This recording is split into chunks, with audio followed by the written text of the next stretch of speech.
Derrame de hidrocarburos. El derrame de hidrocarburos sucede cuando se liberan sustancias nocivas, comúnmente el petróleo, en cantidades que representan peligro para las personas y o al medio ambiente. En México, existen áreas extensas de suelo contaminado por hidrocarburos causado por la explotación, refinación, falta de mantenimiento y robo de combustible. Los hidrocarburos son un grupo compuesto de orgánicos principalmente formados por átomos de carbono e hidrógeno. El petróleo crudo se puede denominar como una combinación de hidrocarburos. Estos son los compuestos orgánicos más simples y se consideran como las sustancias principales en las cuales se derivan los demás compuestos orgánicos. Se pueden encontrar en forma líquida, como el petróleo, por condensación, líquidos de gas natural, gaseosos, el gas natural, y sólidos, como hidratos de metano.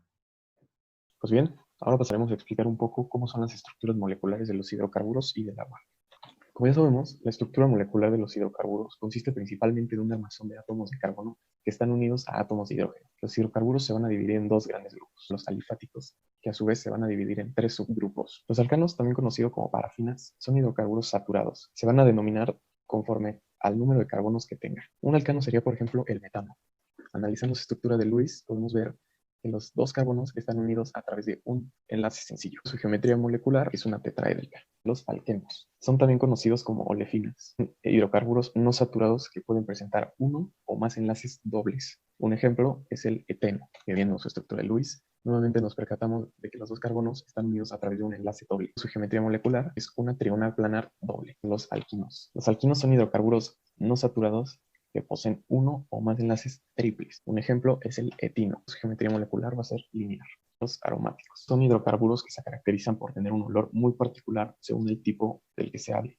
Son generalmente derivados del benceno y tienen una estructura conformada por un anillo central que representa tres enlaces dobles. El benceno es el ejemplo más clásico para representar a los hidrocarburos aromáticos, ya que la gran mayoría son derivados de él. Su geometría molecular va a ser una trigonal planar para cada carbono. Como ya sabemos, la estructura molecular del agua consiste en un átomo de oxígeno unido a dos de hidrógeno. Y el agua posee una de las fuerzas intermoleculares más fuertes, el puente de hidrógeno, que es lo que le da todas sus propiedades físicas y químicas. Su geometría molecular va a ser una angular, propiedades físicas y químicas. Los hidrocarburos son compuestos no polares, mientras que el agua es un compuesto polar.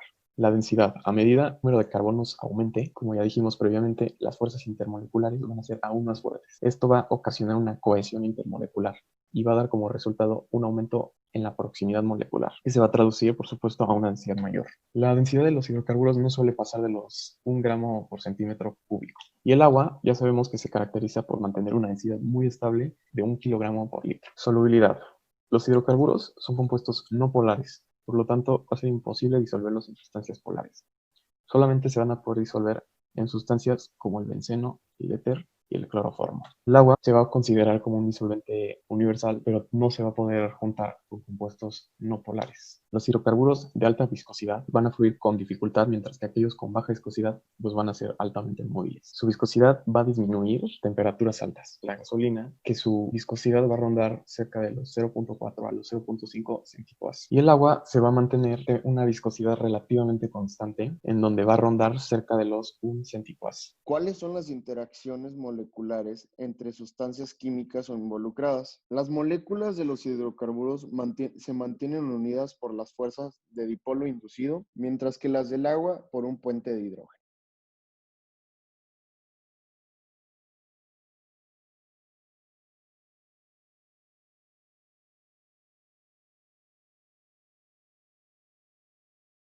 ¿Qué método o técnica se puede utilizar para la separación de hidrocarburos del agua? Cada que se juntan los hidrocarburos y el agua, las dos sustancias tienden a mezclarse en forma de emulsión, que es una forma muy complicada de separar, porque tiende a ser altamente contaminante. Técnicas en las que se pueden separar estas dos sustancias. Principalmente, sabemos que uno de los procesos más utilizados para la separación de hidrocarburos del agua comienza con la decantación de materias más pesadas, que por lo general suelen ser las arenas. Debido a la diferencia de polaridad, los hidrocarburos se van a situar en la parte superior del depósito, mientras que el agua en la inferior. Una vez conseguido esto, el agua pasa por un proceso llamado coalescencia, que es un procedimiento químico para que las pequeñas gotas de agua e hidrocarburos se junten y se separen en una sola más grande. El último paso se le conoce como boya de obturación, que simplemente evita que los hidrocarburos escapen del contenedor y el nivel incrementara. Adicionalmente a esto, en caso de que se quedaran restos de grasas y detergentes, se utiliza un separador de grasas. Dichos aparatos son ampliamente utilizados en hoteles, restaurantes, en bares y etcétera. Sabemos que este es el método de separación más utilizado en el mercado. Nosotros concluimos que el derrame de hidrocarburos es un problema muy serio, ya que conlleva grandes consecuencias. Por un lado, tenemos los impactos ambientales. Existe un daño a los ecosistemas del río, de los mares y también de sus alrededores. Por ejemplo, las algas y los microorganismos que basan su alimentación en la fotosíntesis no pueden hacerlo, ya que los hidrocarburos no dejan pasar la luz. De igual manera, los peces que se alimentan de ellos pues no tienen alimento, entonces se va descomponiendo la cadena alimenticia. También los peces y moluscos que basan su alimentación filtrando el agua, pues se ven intoxicados. Las aves con su pelaje regulan la temperatura, pero al entrar en contacto con los hidrocarburos, esta se ve afectada y pueden morir de hipotermia o también intoxicados. Por otro lado, tenemos los impactos sociales. Es un problema muy serio ya que afecta a la salud de las personas y también de los animales que éstas poseen, porque sobre todo hablando de los ríos, las poblaciones que están a sus alrededores no cuentan con un buen sistema de tuberías. Por lo tanto, el río es su única fuente de agua. Entonces, al verse contaminado, no tienen otra fuente de agua y tendrán que utilizar esta misma. Por lo tanto, también se verán intoxicados y puede dañar severamente su salud.